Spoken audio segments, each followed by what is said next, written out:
공간은 어떻게 삶을 바꾸는가? 치유공간 디자이너 노태린의 공간을 통한 사람들의 변화 스토리, 신경건축학개론, 지금 시작합니다.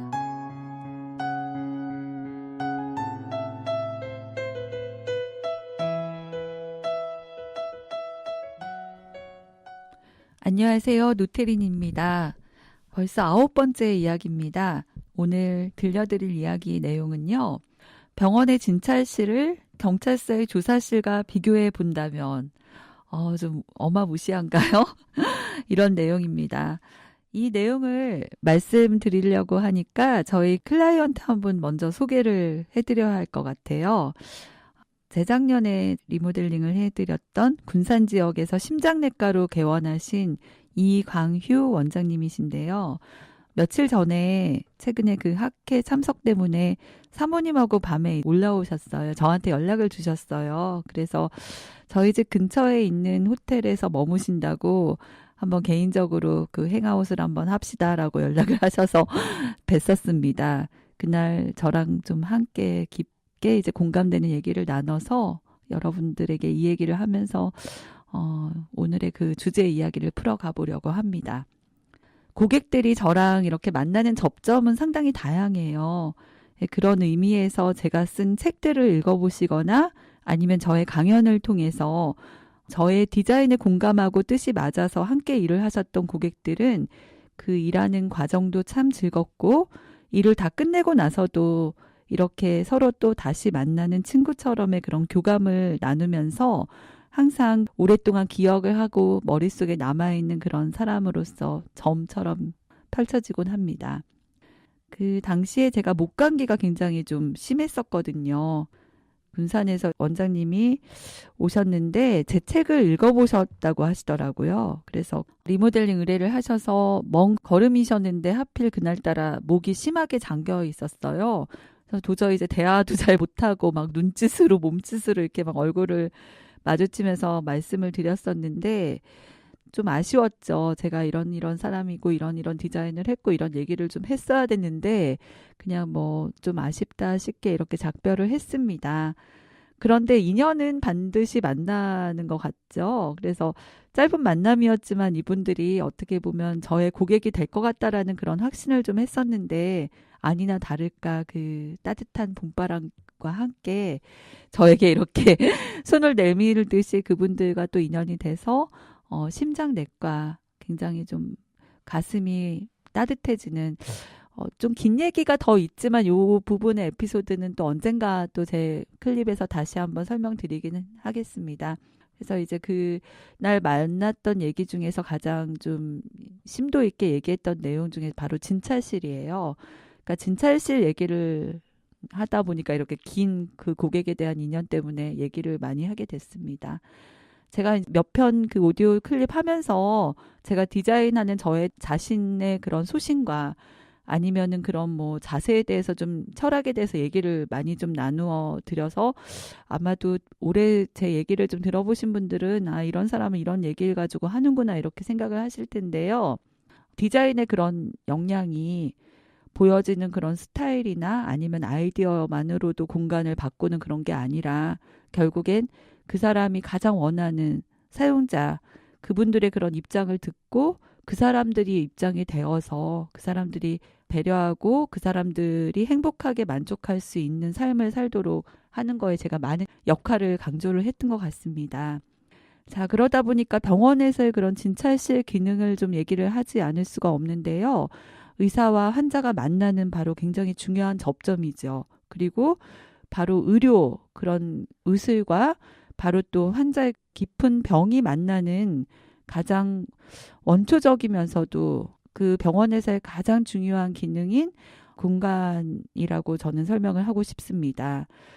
영어 보시면은 see the doctor라는 말 있지 않습니까? 그만큼 의사를 만나러 가는 것, 병에 대한 원인을 가지고 의사를 만나는 그 사람, 연결의 그 고리가 바로 공간 진찰실 안에서의 이야기가 됩니다. 아무리 병원들이 정말 번뜩이게 화려하게 멋지게 그렇게 되어 있더라도요. 요즘에 키워드처럼 뭐 호텔 같은 병원, 병원 같지 않은 병원 이런 얘기를 많이 나누는데 그런 것보다도 결국에는 병원의 의사 선생님과의 만남이 좋지 않다면은요. 다 풀 속에 이렇게 잡초 같은 그런 사족이 되지 않을까 싶습니다. 그러다 보니 군산 그 휴내과의 이강유 원장님께서 당시 그 리모델링 저와 이제 나누면서 그 내용에 대한 진찰실 언급을 저랑 리모델링 하시면서 이런 얘기를 해보셨습니다. 환자가 진찰실에 왔을 때 마치 그 성당에 가면은요, 고해성사를 보는 작은 방에 들어가서 신부님께 그 자신의 죄를 고백하는 그런 느낌, 그렇게 본연의 자세가 될 수 있는 그런 느낌이 좀 되었으면 좋겠습니다. 그러면서 계속 말씀하시길 환자들이 자신의 그런 질병에 대해서 절대 숨김없이 자발적인 마음으로 털어놓기 위해서는 어떤 분위기가 되었으면 좋을까요? 이런 얘기를 이제 말씀을 해주셨어요. 그러다 보니까 경찰서 얘기가 나오게 된 겁니다. 왜냐하면 경찰서에 가면요. 어떻게 보면 조사를 받을 때 환자가 아닌 조사를 받는 피해자 또는 피의자가 있는데요. 경찰한테 굉장히 솔직하게 얘기를 해야 되거든요. 숨김없이. 그런데 이제 그런 것들의 얘기를 보니까 우리 디자인에 대한 그날의 진찰실에 대한 이야기를 더 풀어가게 되었던 것입니다. 자, 그렇다면 이제 진찰실의 그런 분위기와 경찰서에 가는 그런 조사실의 분위기 중에서 공통점이 뭐가 있을까요? 제가 좀 몇 가지를 좀 정리를 해보면서 또 이강유 원장님이 말씀하셨던 내용들을 좀 정리를 해봤습니다. 첫 번째 그 공간에서는요, 불안하고 걱정되고 그리고 두려움을 가지게 되는 것입니다. 병원에 아파서 이제 상담을 받으러 가잖아요. 그러다 보니 이제 진료실과 경찰서에 조사를 받으러 가는 것을 좋아하는 사람은 거의 없죠. 인생을 살아가면서 이제 병원과 경찰서를 단 한 번도 안 가면 얼마나 좋겠어요. 그러나 우리는 점점 약해지고 또 나이가 들어감에 따라 병원을 가야 하고요. 요즘처럼 또 질병이 없더라도 건강검진 같은 그런 제도를 통해서 미리 병원에 가서 검진도 많이 하게 되시죠. 그러다 보면 이제 검진을 받게 됐을 때 질병이 또 찾아오고 중병 걸린 것 같은 그런 환자가 되어버리는 때도 있습니다. 결국 남은 것은 걱정과 또 불안 이런 것들이 경찰서에서 치료실 가서 느끼는 그런 느낌처럼 아무튼 그 경찰서에서 느끼는 경험조차도 불편하고 자기가 피의자가 됐건 피해자가 됐건 아무튼 둘 다 되게 공간 자체도 그 안에 있었을 때 불안하고 본인의 심리 상태도 편하지 못할 것입니다. 자, 그러다 보니 죄를 짓지 않아도 죄 지은 사람 같은 그런 기분이 느껴지는 바로 이런 불안감인 것이죠. 두 번째 공통점은요, 병원에서의 그런 질문을 많이 받으시잖아요. 상담하면서 이제 원장님께서 어디가 아픕니까? 뭐, 어떻게, 어떤 그런 자신에 대한 병을 계속 이제 물어보게 되는 그런 질문을 받게 되는 곳입니다. 진료실에서 의사와 질문은 환자가 계속 질병을 찾아가게 하는 그런 하나의 단계죠. 그런 길찾기 같은 그런 건데 마찬가지로 경찰서에서 조사를 하는 경찰의 피해자 또는 피의자들은 끊임없이 질문을 이제 맞닥뜨리게 됩니다. 서로 질문의 방향은 다르지만 어쩌면 의사 또는 경찰관이 그런 질문에 그 환자와 아니면 피해자들에 대한 얘기를 예술가가 마치 이제 어떠한 길을 찾아가듯이 그 질문에 대한 스킬도 되게 중요하거든요. 그러다 보니 많은 주고받은 질문을 통해서 결과적으로 질병의 원인을 찾고 아니면 사건의 원인을 찾으려는 그런 노력을 계속 해나가는 바로 그런 부분입니다. 비슷하고 반복된 질문이지만 매일 다른 환자들을 맞이하잖아요. 그러니 그 의사가 대하는 환자들에 대한 그런 것들이 다 스킬이 서로 다르시겠죠. 그리고 이제 조사실에서도 마찬가지일 거예요. 다 서로 다른 사건의 그런 사연을 가진 분들에게 이제 여러 가지 질문을 물어보기 위해서 경찰관은 계속 이제 다른 이 사람의 그런 심리나 이런 것들을 생각하면서 그 질문을 이제 해야 되는 거예요. 그러다 보니 이런 기능이 되게 다양한 가능성을 다 열어놓고 볼 때 경찰관이 사건의 실마리를 찾게 되는 것이나 이제 의사가 환자의 그런 병을 찾아가는 것이나 이것들이 어떻게 보면 그 질문을 통해서라는 그런 공통점인 거죠. 어떻게 보면 이제 음악이나 예술 그리고 책 이런 것들만이 단지 예술이라고 말할 수는 없어요. 이런 우리의 삶의 그 자체에서 아니면은 진찰실에서 일어나는 그런 경험들 아니면 경찰서 안에 조사실에서 나오는 그런 경험들 이러한 질문에 따라 결국에 이것들이 그 공간에서의 어떠한 환경을 맞이하는 것에 따라서도 모든 게 좀 달라질 수 있다라는 그런 내용을 좀 생각해 볼 수가 있습니다.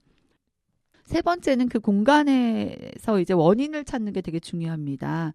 정확한 질병의 원인을 찾아야 적절한 치료를 통해 건강이 회복될 수가 있고 사건의 발생 원인을 정확하게 찾아야만 사건에 대한 해결이 결국에는 이제 재해 진상 파악까지 될 수 있는 것입니다. 그러다 보니 원인이 없는 결과는 없고 그 원인을 또 잘못 찾았을 경우에 사람의 건강도 잃게 되는 것이죠. 그리고 그것으로 인해서 원인을 잘못 찾게 되면은 억울한 사건의 피해자가 만들어지는 경우도 생기는 것이고 원인을 규명하지 못하게 되면 그 사건은 또 미궁으로 빠지게 되는 경우도 있습니다. 작년에 제가 미국 학회에 갔을 때 굉장히 이제 놀라운 그런 줄서기 경험을 한번 해본 적이 있습니다. 미국에서 줄서기 거의 없는데요. 그때 진찰실에 대한 의료 스텝이나 아니면은 의사들의 그런 공간 포지션 위치에 대한 상호작용의 그 레이아웃 결과를 발표하는 강연의 줄이었었어요. 그 강의실이 한 200여 명 정도 이제 차는 공간인데 저희가 이제 그 미국 학회에 가보면 어떤 풍경이 있냐면요. 매 시간 타이밍마다 그 내가 듣고 싶은 강의를 들으러 가는 그런 시스템입니다. 근데 유독히 여기가 굉장히 줄이 많이 서 있었어요. 뭐 한 10분 쉬는 시간 사이에 뭐 굉장히 많은 줄이 있어서 거기를 이제 서 있었는데 거기 가서 이제 왜 이렇게 많이 서 있지 보니까 말 그대로 진찰실 실험된 그 내용을 가지고 이제 사람들이 되게 많이 궁금해 하니까 결국에는 미국에서도 이러한 진찰실의 디자인에 대한 건축가나 많은 학계에 계신 분들이 궁금해하는 그런 내용이 있었던 것이죠. 우리나라는 보면 뒤에 좀 말씀드리겠지만 그냥 의사는 한 군데 앉아 계시잖아요. 근데 미국에서는 아마 이제 진찰하기 위해 의사가 좀 왔다 갔다 서 있으신가 봐요. 그러한 이제 포지셔닝 그런 거 하고 아마 그리고 이제 환자가 이렇게 진찰대를 어디에다 놓느냐에 따라서 그리고 그 진찰대에서 이제 환자를 마주치는 그런 눈높이, 거기에 대한 이제 아이 컨택에 대한 높이. 우리가 생각하는 그냥 진찰실이 우리는 책상에 주로 가서 마주대하는 진찰대가 되어 있는데 거기는 보니까 이렇게 환자를 리클라이너 같은 이런 의자에 앉히셔서 그 사람을 서서 이렇게 보이는 그런 경우로 되어 있는 것 같아요. 그러다 보니까 이제 같이 들어온 보호자들이 또 어느 위치에 앉아 있느냐. 그러한 모든 그 한 작은 공간 안에 각각의 그 사물들의 위치를 놓는 가구의 그런 포지셔닝, 그다음 사람의 그 위치에 대한 그런 것들의 결과를 그런 가지고 이제 실험을 한 그런 내용이었습니다. 되게 다양한 그런 4개의 모델을 가지고 얘기를 했었는데 굉장히 흥미롭게 제가 봤고요. 그만큼의 이제 시선에 대한 얼마만큼 사람에 대한 깊은 속을 많이 들여다볼 수 있는지를 저기는 저런 식으로 이제 많이 존중하면서 정말 환자를 진짜 사람으로서 아니면 아픈 그런 사람의 그런 마음을 배려해주는 개체로서 보는구나 이런 느낌이 들 정도로 좀 진하게 감동이 있었던 그런 실험 결과였었습니다.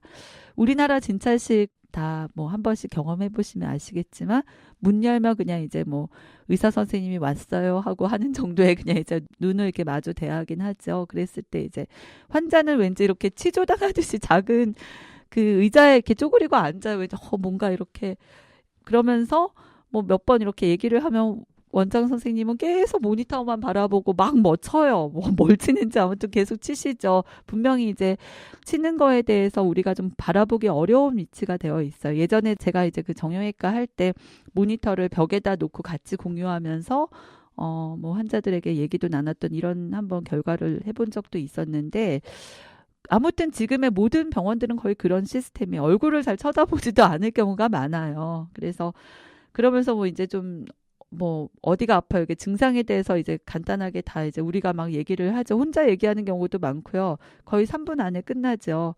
물론 이제 경찰서에서는 3부는 어떨 때는 한 2시간, 3시간 정말 하루 종일 뭐 조사실에서 24시간 있었어요. 뭐 이런 사람도 있듯이 그만큼의 이제 많은 내용을 그 또 죄를 짓는 거에 그런 파악하는 거하고는 다르지만 어떻게 됐던 지금 우리나라의 그런 진찰실 여건은 무조건 3분입니다.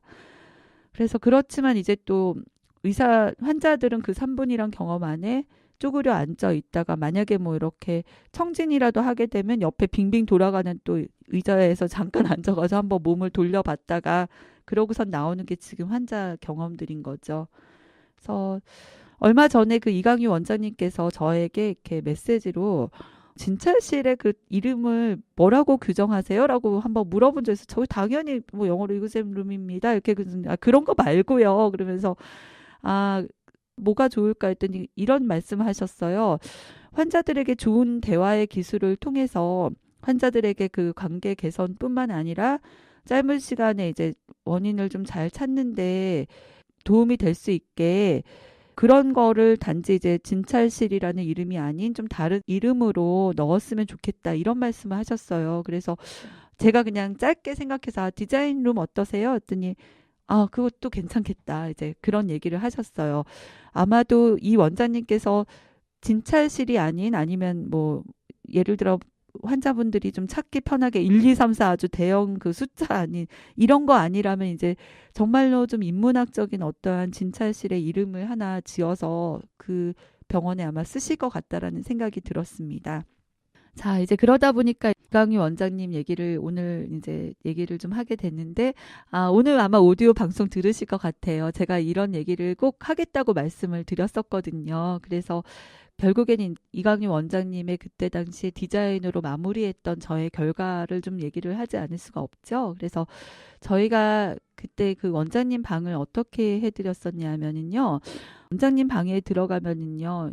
되게 이제 인상적인 그 성경 명화 한 점이 있어요. 그게 보면은 시에나 성당의 바닥에 그려진 그 지혜의 언덕을 오르는 현자라는 그런 그림입니다. 오래된 그 성당, 이번에 사실 그 노트르담 성당이 그렇게 불타는 것 때문에 굉장히 마음이 아프신 분들도 많이 계실 텐데요.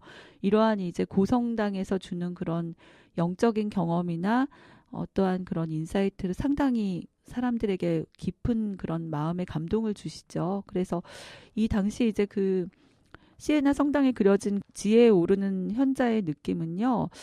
저에게 그때 성경 기절의 그런 은유적인 얘기를 좀 해주셨는데 어떤 그런 사물에 현혹되지 말고 내가 그 지혜의 그런 깊은 길을 가기까지의 상당히 고난이 있을지라도 그것들을 잘 극복해서 이제 올라갈 수 있다라는 그런 메시지였었습니다. 굉장히 저에게 당시 이제 그런 얘기를 원장님이 저한테 해주실 줄은 정말 꿈에도 몰랐어요. 근데 그 그림을 보시면서 저에게 그림을 설명을 해주시죠. 아마 지금 원장님 방에 많은 환자분들이 그날 제가 보니까 막 어떤 분들은 고구마도 갖고 오시고 감자도 가져오시고 그러시면서 병원에 오시는 모습들을 제가 봤는데요. 원장님께서 이런 설명을 하셨어요. 그런 내용을 아마 아이들이나 어른들에게도 해주시겠죠. 진찰실에 원장님이 서 계실 경우가 많이 계시더라고요. 높낮이가 올라갔다 내려갔다는 책상을 이제 그걸로 진찰대를 만들어 드렸는데요. 혹시라도 이제 노인분들이 오시면 진찰대를 쫙 낮춰서 할머니하고 이렇게 말씀하시기도 하고 또 아이들이 오면 약간 재미삼아서 원장님 책상 높이 올라간다 이런 얘기도 하시고 그러시는 얼굴 표정이 기억에 납니다. 그리고 이제 책을 되게 좋아하셔서 의학서적이 아니라 곳곳에 이제 보일 수 있는 모든 책들을 거기다 많이 놓으셨어요. 그리고 또 한편에는 이제 투명 유리 이렇게 진열해가지고 거기다가 막 매직으로 쓰시기도 하면서 환자들에게 이런 병이 또 이렇습니다라는 모습을 하실 수 있는 그런 모든 전경이 좀 여러분들한테 공감이 되시는지 모르겠습니다. 전경의 그런 기억을 하시라고 제가 좀 세세하게 설명을 드렸는데요. 자, 이렇게 해서 결국에는 그 원장님 방의 진찰실을 굉장히 좀 특별하게 그렇게 저희가 디자인을 해드렸습니다. 서로의 많은 이야기를 나누면서 그러한 스토리텔링을 가지고 공간에 디자인을 하는 경우 저희 팀에서 이런 많은 역할을 하거든요. 제가 요즘에 좀 경기 얘기 좀 잠깐 해야 될 것 같아요. 의사 선생님들하고 일을 하면 굉장히 난항에 부딪히는 경우가 많거든요. 그래서 뭐냐 하면요. 디자이너들의 그런 지적 설계를 전혀 생각 안 하시는 의사 선생님 많이 계세요. 그러니까 뭐냐 하면 설계비 그냥 공사에 묻어가지고 오로지 그냥 가성비 생각하면서 영혼 없이 그냥 평당 100만 원, 뭐 200만 원 이런 거 인테리어 요구하시는 의사 선생님들 많이 계시거든요. 이거에 대한 스토리 한 편의 꼭지를 마련할 정도로 정말 어마무지한 마음 상한 일들 많이 있는데요. 계속 그렇습니다. 그냥 영혼 없는 공간에서 다른 병명 가진 이유 물어보지도 말고 환자 아픔을 되게 저렴하게 그렇게 대하시지 마시고요. 본인들이 하루 종일 근무하시고 일하시고 환자들 가장 아픈 약한 부분들을 치료를 위해서 최선을 다해 찾아간 그런 의사 선생님을 만나는 공간이 이런 본인만의 특별한 진찰실의 경험을 환자들에게 선사할 수 있는 그런 공간으로 만드실 수 있도록 디자인이 가미된 그런 최선의 공간을 만드셨으면 좋겠습니다. 오늘의 얘기는 여기까지 하겠습니다. 노테린의 신경건축학개론은 위아카이랩 퍼스널 브랜딩 그룹 MU가 함께합니다.